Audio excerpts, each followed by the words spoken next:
Hello students, कैसे हैं आप सभी लोग। मैं हूं Pooja Singh and welcome back to my channel accounting master class.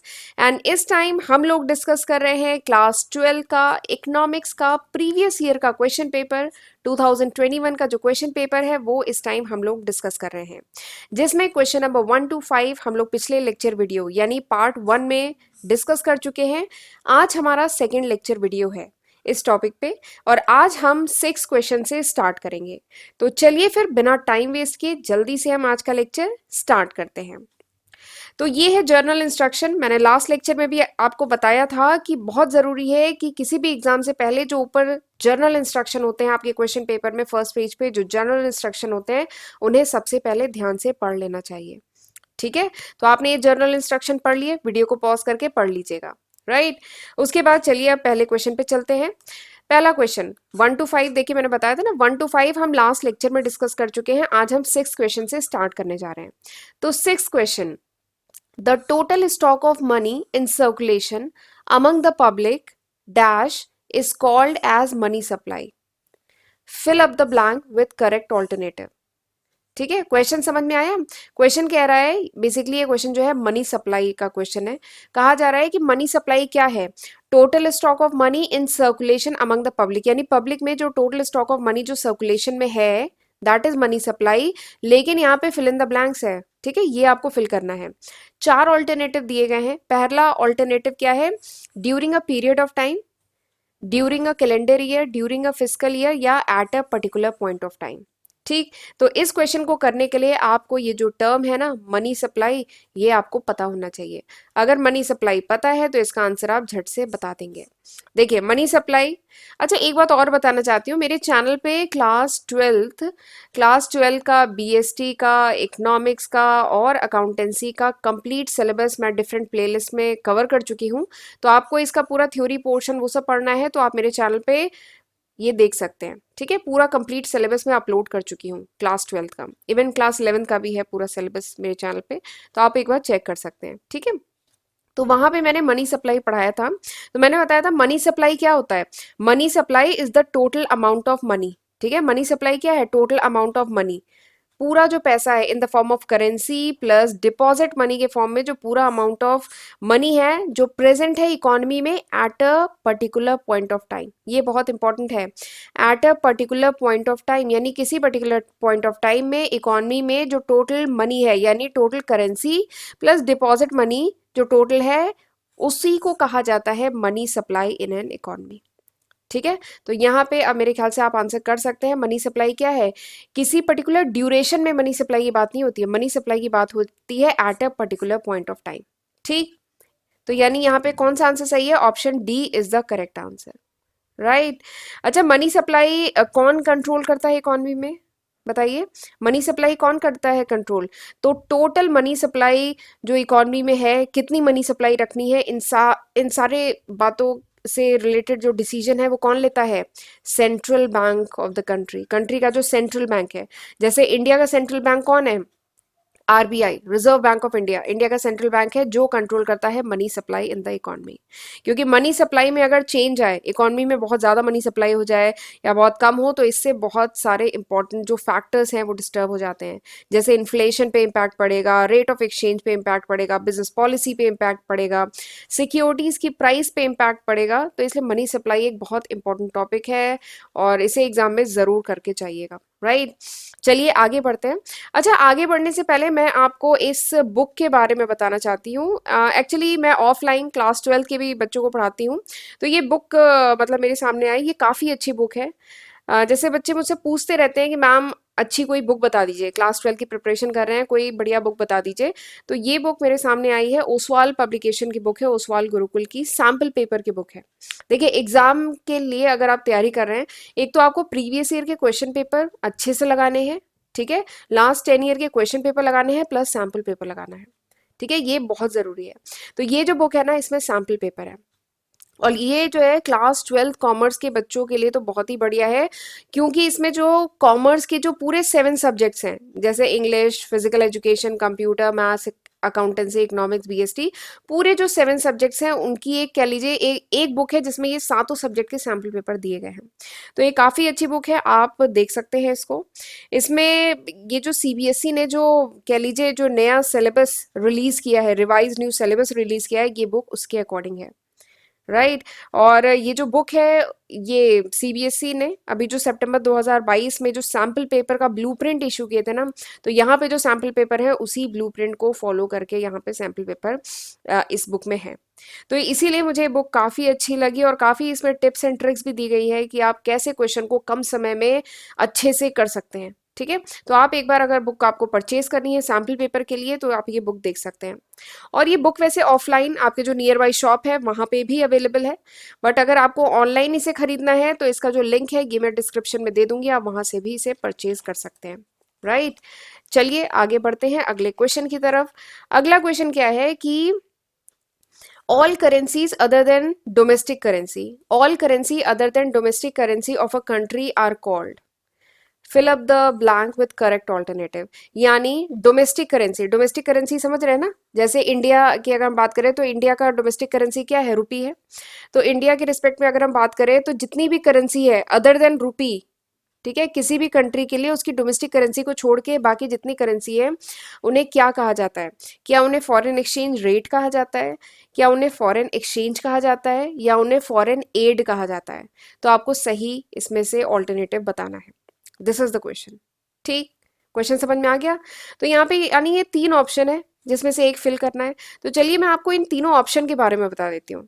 देखिए पहला क्या है, foreign exchange rate. Foreign exchange rate, तो फॉरेन एक्सचेंज रेट बेसिकली क्या होता है, देखिए किस रेट पे एक करेंसी को एक्सचेंज कर सकते हैं दूसरी करेंसी से, that is called foreign exchange rate. ठीक है, फॉरेन एक्सचेंज रेट क्या है कि एक करेंसी को दूसरे करेंसी में अगर एक्सचेंज करना है, फॉरेन एक्सचेंज ना, एक करेंसी को दूसरी करेंसी में एक्सचेंज करना है तो किस रेट से एक्सचेंज होगी, that is foreign exchange rate. ठीक है, जैसे $1 इक्वल्स टू कितना चल रहा है इस टाइम, $1 इक्वल्स टू 81 से 82 रुपए के आसपास चल रहा है, इसी के बीच में प्राइस वेरी कर रही है इस टाइम। ठीक है, इस समय चल रहा है नवंबर 2022, तो इस समय $1 इक्वल्स टू 81 से 82 रुपए के आसपास चल रहा है। तो ये क्या है, फॉरेन एक्सचेंज रेट, यानी ये एक्सचेंज रेट है, एक करेंसी को अगर एक्सचेंज करना है दूसरी करेंसी में then this is the rate, ये रेट है। ठीक है, तो ये फॉरेन एक्सचेंज रेट हो गया। अगला क्या है, ये फॉरेन एड। तो फॉरेन एड क्या होता है, देखिए एड मतलब होता है हेल्प।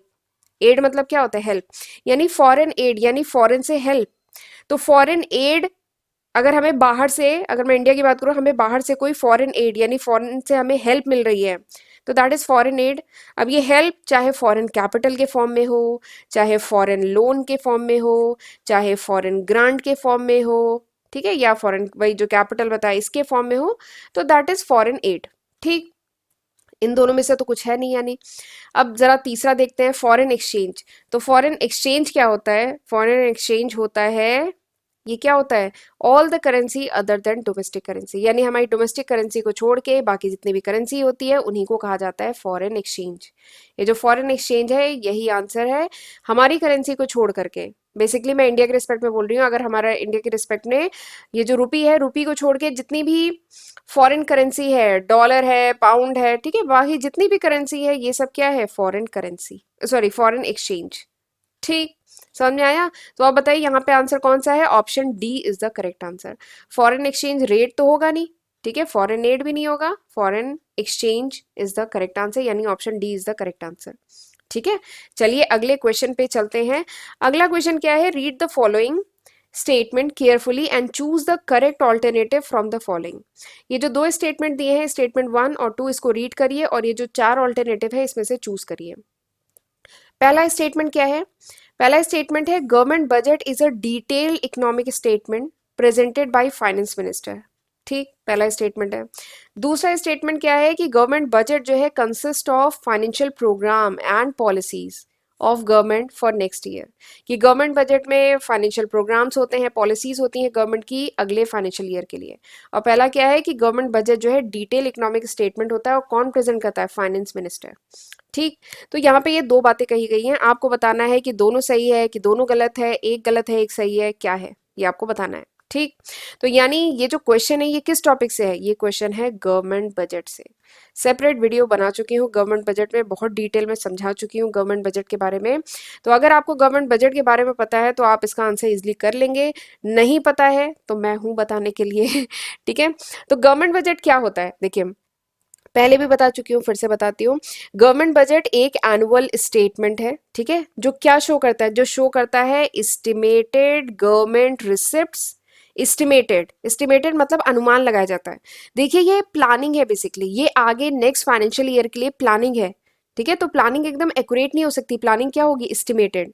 तो government budget is a annual statement which shows the estimated government receipts, यानी गवर्नमेंट को कहाँ कहाँ से रिसिप्ट्स होनी है, कितना रिसिप्ट होनी है, गवर्नमेंट को कहाँ कहाँ से पैसा आएगा, एंड गवर्नमेंट एक्सपेंडिचर, और गवर्नमेंट के खर्चे क्या क्या होंगे। जैसे नहीं, गवर्नमेंट के अलग अलग सेक्टर पे कितना, गवर्नमेंट एजुकेशन पे कितना खर्चा करेगी, गवर्नमेंट डिफेंस में कितना खर्चा करेगी, गवर्नमेंट और भी अलग अलग हेल्थ पे कितना खर्चा करेगी। ठीक है। तो गवर्नमेंट के जो एस्टिमेटेड एक्सपेंडिचर होते हैं और गवर्नमेंट के जो रिसिप्ट्स हैं, यानी गवर्नमेंट को कितना पैसा कलेक्ट होगा, इसका एक एस्टिमेटेड एनुअल स्टेटमेंट होता है गवर्नमेंट बजट। ठीक। फॉर नेक्स्ट फाइनेंशियल ईयर, एक खास बात है, for the coming financial year के लिए होता है। और गवर्नमेंट बजट कौन लाता है, गवर्नमेंट बजट लाता है फाइनेंस मिनिस्टर लाता है गवर्नमेंट बजट। ठीक। कब लाता है, कब लाता है, फरवरी के लास्ट में, जनरली फरवरी के लास्ट वीक में आता है government budget for the next financial year, अगले फाइनेंशियल ईयर। अगला फाइनेंशियल ईयर कब से आएगा, 1 अप्रैल से लेके 31 मार्च। ठीक है। अगले फाइनेंशियल ईयर के लिए फरवरी के लास्ट के महीने में फाइनेंस मिनिस्टर लाता है गवर्नमेंट बजट, जिसमें गवर्नमेंट के जो एस्टिमेटेड रिसिप्ट होती हैं, गवर्नमेंट के जो एस्टिमेटेड खर्चे होते हैं, उनके बारे में डिटेल में स्टेटमेंट होता है। प्लस गवर्नमेंट के जो प्रोग्राम्स, गवर्नमेंट की जो पॉलिसीज होती हैं, इसके बारे में भी इसमें गवर्नमेंट बजट में होता है। ठीक है। तो अब मैंने काफी कुछ बता दिया है, तो आप बता सकते हैं कौन सा आंसर सही है। तो यहाँ पे जो दो स्टेटमेंट दिए ना, दोनों ही करेक्ट है। देखिए सही बात तो लिखी है, पहला क्या, गवर्नमेंट बजट क्या है, इकोनॉमिक स्टेटमेंट है, फाइनेंस मिनिस्टर बनाता है। दूसरा, इसमें प्रोग्राम एंड पॉलिसी है गवर्नमेंट की अगले फाइनेंशियल ईयर की। तो यहाँ पे option A is the correct, both statement are true. अगला क्वेश्चन, अगला क्वेश्चन ये काफी अच्छा क्वेश्चन है। क्वेश्चन क्या कह रहा है कि फ्रॉम द फॉलोइंग स्टेटमेंट, ये जो स्टेटमेंट आपको दिए गए हैं, चूज द करेक्ट स्टेटमेंट, आपको सही स्टेटमेंट बताना है। ठीक है। तो एक बार वीडियो को पॉज करके ये चारों स्टेटमेंट पढ़ लीजिए। तो आप जब पढ़ेंगे स्टेटमेंट तो आप देखेंगे जो पहला स्टेटमेंट है that is about trade deficit, दूसरा statement is about trade surplus, तीसरा स्टेटमेंट जो है करंट अकाउंट डिफिसिट से रिलेटेड है, अगला स्टेटमेंट करंट अकाउंट सरप्लस से रिलेटेड है। ठीक है। अब अगर आपको ये चार टर्म पता है, ठीक है, ट्रेड डिफिसिट पता है, ट्रेड सरप्लस पता है, करंट अकाउंट डिफिसिट पता है, करंट अकाउंट सरप्लस पता है, तो यह क्वेश्चन आप आसानी से कर लेंगे। आप देख लेंगे कि इन चारों में क्या सही है। ठीक है। और अगर नहीं पता है तो मैं हूं बताने के लिए, चलिए देखते हैं। देखिए पहले तो मैं आपको इन चारों टर्म के बारे में बता देती हूँ, फिर आपको समझ में आ जाएगा कौन सा सही है कौन सा गलत है। देखिए ट्रेड डिफिसिट क्या होता है, देखिए ट्रेड डिफिसिट क्या है कि अगर इंपोर्ट, देखिए सबसे पहले तो दो चीजें होती हैं, एक्सपोर्ट और इंपोर्ट। यहाँ पे लिखती हूँ, export import, import, export and import. Export करना यानी निर्यात करना, यानी अपने प्रोडक्ट को बाहर कंट्री को बेचना। उससे क्या होगा, हमारी कंट्री का प्रोडक्ट अगर बाहर जाएगा तो फॉरेन करेंसी इंडिया में आएगी। ठीक है। तो इसीलिए गवर्नमेंट क्या चाहती है, ज्यादा से ज्यादा एक्सपोर्ट हो। ठीक है। इंपोर्ट करना यानी बाहर से सामान मंगाना, तो इसीलिए तो मेक इन इंडिया का कॉन्सेप्ट आया है कि हमें बाहर से सामान कम मंगाना पड़े, हर सामान इंडिया में ही बने। ठीक है। बाहर से सामान इंडिया में आएगा तो इंडिया को मतलब बाहर पेमेंट करना पड़ेगा ना। तो इसीलिए क्या कोशिश होती है कि एक्सपोर्ट जो है वो ज्यादा से ज्यादा हो और इंपोर्ट क्या हो, कम से कम हो। यही फेवरेबल कंडीशन है, गवर्नमेंट यही चाहती है और यही सूटेबल है, यही बढ़िया है। ठीक है। तो ट्रेड डिफिसिट क्या होता है, ट्रेड डिफिसिट होता है कि when import is, trade deficit क्या होगा, ट्रेड डिफिसिट होता है when import is high as compare to export. ठीक है। ट्रेड डिफिसिट क्या होता है, when import done by a country, यानी कि कोई भी कंट्री अगर इंपोर्ट ज्यादा करे एज कंपेयर टू एक्सपोर्ट तो उसे कहा जाता है ट्रेड डिफिसिट। वो जो कंडीशन होती है उसको कहते हैं ट्रेड डिफिसिट। ठीक है। किसी भी कंट्री के लिए कब अच्छा है, अगर उसका एक्सपोर्ट ज्यादा है ज्यादा हो, बाहर ज्यादा है ज्यादा सामान बेचा जाए दूसरी कंट्री को। ठीक है। और इंपोर्ट कम से कम हो, तो ये सबसे अच्छी कंडीशन है। तो ट्रेड डिफिसिट क्या है, अगर कोई कंट्री इंपोर्ट ज़्यादा करती है, एक्सपोर्ट कम करती है, तो उसे कहीं मतलब वो कंडीशन क्या हुई, ट्रेड डिफिसिट। और ट्रेड सरप्लस क्या है, आप समझ गए होंगे, आप ट्रेड सरप्लस, ठीक है, मैंने काफ़ी कुछ बता दिया। तो ट्रेड सरप्लस क्या है कि एक्सपोर्ट ज़्यादा हो, इंपोर्ट कम हो। कोई कंट्री है जहाँ पे एक्सपोर्ट ज़्यादा हो रहा है, इंपोर्ट कम हो रहा है, तो ये बहुत अच्छी बात है, तो इसे क्या कहते हैं, ट्रेड सरप्लस। ठीक। अगला क्या है, current account deficit, CAD. Current account deficit क्या है, करंट अकाउंट डिफिसिट मतलब, देखिए अब करंट अकाउंट, वैसे ये जब बैलेंस ऑफ पेमेंट मैंने पढ़ाया था, balance of trade, balance of payment, तो वो वहाँ पे मैंने ये सब डिटेल में बताया है, बट यहाँ चलिए शॉर्ट में बताती हूँ। ये जो कैड है, करंट अकाउंट डिफिसिट क्या है कि अगर फॉरेन एक्सचेंज रिसिप्ट, यानी फॉरेन एक्सचेंज जो बाहर की करेंसी इंडिया में आ रही है, ठीक है, रिसिप्ट, वो अगर कम हो और फॉरेन एक्सचेंज में जो पेमेंट है वो ज़्यादा है, तो ये क्या है, करंट अकाउंट डिफिसिट। क्या है करंट अकाउंट डिफिसिट, यानी फॉरेन एक्सचेंज रिसिप्ट ज्यादा है, सॉरी रिसिप्ट कम है, यानी बाहर से पैसा आ कम रहा है एंड फॉरेन एक्सचेंज में पेमेंट ज्यादा हो रहा है, तो इसे कहेंगे करंट अकाउंट डिफिसिट। एक बार फिर से बोल रही हूँ, करंट अकाउंट डिफिसिट क्या है, फॉरेन एक्सचेंज रिसिप्ट कम है, यानी बाहर से पैसा आ कम रहा है, जा ज्यादा रहा है, तो इसको कहेंगे फॉर करंट अकाउंट डिफिसिट। तो और करंट अकाउंट सरप्लस कब होगा, जब फॉरेन एक्सचेंज रिसिप्ट ज्यादा है, जब पैसा ज़्यादा रिसीव हो रहा है और बाहर पेमेंट कम करना पड़ रहा है, तो ये क्या है, फॉरेन सॉरी ये क्या है, करंट अकाउंट सरप्लस। ठीक, समझ में आ गया। तो करंट अकाउंट डिफिसिट बता दिया, सरप्लस बता दिया, और ट्रेड डिफिसिट और सरप्लस बता दिया, चारों बता दिए। अब आप जब इसको पढ़ेंगे तो आप देखेंगे पहले स्टेटमेंट में क्या कहा जाता है, क्या कहा जा रहा है, ट्रेड डिफिसिट क्या है, excess of total value of export over import, ठीक है। ट्रेड डिफिसिट इसमें बोला गया, ट्रेड डिफिसिट क्या है कि एक्सपोर्ट ज्यादा है इंपोर्ट से, तो वो ट्रेड डिफिसिट है, तो ये ट्रेड डिफिसिट नहीं है, तो ट्रेड सरप्लस होता है। अगला क्वेश्चन देखते हैं, यानी पहला गलत है। फिर अगला क्या है कि ट्रेड सरप्लस क्या है, excess of total value of import, यानी इंपोर्ट ज्यादा है, एक्सपोर्ट कम है, तो वो क्या है, ट्रेड सरप्लस, तो ये भी गलत है, इसको तो ट्रेड डिफिसिट कहते हैं। ठीक है, एक्सपोर्ट कम है तो ये ट्रेड डिफिसिट है, बेसिकली इन्होंने स्वैप कर दिया ये और बी को, ठीक है। नेक्स्ट क्या है, current account deficit. Current account deficit of a nation occur when foreign exchange receipt of an account fall short of foreign exchange payment. तो ये तो सही बात है, कैड होता क्या है, करंट अकाउंट डिफिसिट क्या है कि अगर फॉरेन एक्सचेंज रिसिप्ट कम हो, यानी पैसा आ कम रहा है और फॉरेन एक्सचेंज में पेमेंट ज्यादा हो रहा है, ठीक है, तो ये क्या है, करंट अकाउंट डिफिसिट। तो ये सी तो सही बोला है। फिर नेक्स्ट पढ़ लेते हैं, पर हमें आंसर मिल चुका है, C is the correct answer. अगला देख लेते हैं, current account surplus of a nation occur जब credit balance, credit item of balance of payment कम हो, लेस हो then debit item of balance of payment. तो ये भी क्या है, ये भी गलत है, ठीक है। तो option C is the correct answer, और ये अच्छा क्वेश्चन था। ये जो चारों टर्म है दैट इज वेरी इंपॉर्टेंट, यहाँ पे मैंने बता दिया है, बट इसकी डिटेलिंग देखनी है तो मैं ऑलरेडी वीडियो बना चुकी हूँ। तो यहाँ पे आंसर क्या है, option C is the correct answer. अगला क्वेश्चन देखते हैं, from the following functions of central bank identify the odd one out. यानी ये जो आपको दिया गया है, इसमें आपको बताना है function of the central bank, central bank का फंक्शन बताना है। अच्छा, फ्रॉम द फॉलोइंग यहाँ पे दिया गया है फंक्शंस ऑफ सेंट्रल बैंक, आपको ऑड वन आउट बताना है, ठीक है, आपको क्या है, ऑड वन आउट बताना है। तो सबसे पहले जरा देख लेते हैं सेंट्रल बैंक। सेंट्रल बैंक तो जानते हैं ना, सेंट्रल बैंक जैसे इंडिया का सेंट्रल बैंक क्या है, इंडिया का सेंट्रल बैंक है आरबीआई। कब स्टैब्लिश हुआ, 1935 में। क्या काम है आरबीआई का, बताइए, आरबीआई का क्या काम है, रिजर्व बैंक ऑफ इंडिया का क्या काम है, to control, regulate and stabilise the monetary and banking structure of country. RBI का काम है कंट्रोल करना, ठीक है, रेगुलेट करना और स्टेबलाइज करना, क्या चीज, monetary and banking structure of the country.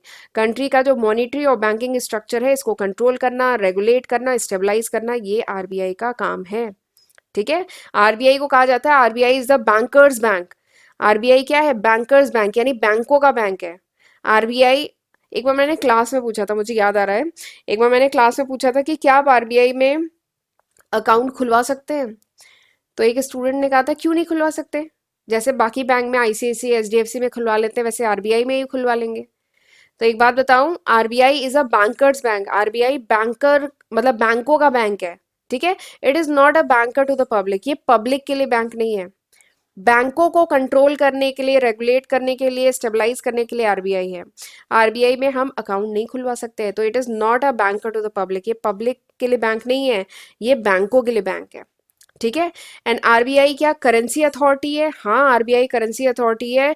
Economy में मतलब कितनी करेंसी सर्कुलेट होनी है, मनी सप्लाई क्या रहेगी, ये सब आरबीआई कंट्रोल करता है। मनी सप्लाई कम करनी है, बढ़ानी है, ये सब कंट्रोल करता है आरबीआई, ये इसका काम है। ठीक है, तो this is the function of RBI. Bankers bank, this is the function of RBI. And controlling the money supply, ये भी आरबीआई का काम है। करेंसी अथॉरिटी यानी करेंसी, कौन सी करेंसी कितने में होगी, कितनी करेंसी सर्कुलेट होनी चाहिए, करेंसी की अथॉरिटी भी आरबीआई के पास है। ठीक है, तो अब आप देख सकते हैं यहाँ पे ऑड वन आउट क्या है। ऑड वन आउट यानी गलत फंक्शन ऑफ सेंट्रल बैंक। ये कौन सा है? Option second. ये जो सेकंड ऑप्शन है ये क्या है? Odd one out. ये आरबीआई क्या है, जो सेंट्रल बैंक क्या है, ये पब्लिक का बैंक नहीं है। आरबीआई जो सेंट्रल बैंक होता है वो बैंकर्स का बैंक होता है। ठीक है, यानी यहाँ पे ऑप्शन ये जो सेकंड है, this is odd one out. ठीक, यहाँ तक समझ में आ गया?